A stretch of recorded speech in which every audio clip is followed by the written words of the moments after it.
নমস্কার, তিরুপতি সিডস কর্পোরেশনে আপনাদের সবাইকে স্বাগত।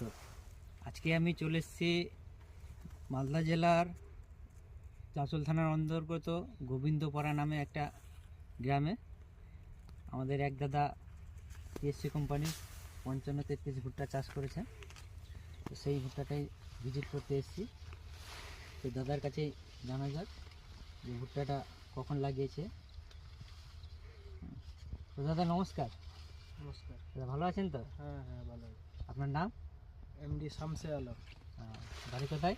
গোবিন্দপাড়া। গোবিন্দপাড়া হ্যাঁ। থানা? থানা চাচু, জেলা? মালদা। আপনি যে ভুট্টাটা চাষ করেছেন এটা কোন কোম্পানির? এটা 55-33 55-33 টিএসসি কোম্পানি। TST company. এটা কতদিন হলো লাগা? তাই 1.5 মাস চলছে। 1.5 মাস। হুম। আচ্ছা,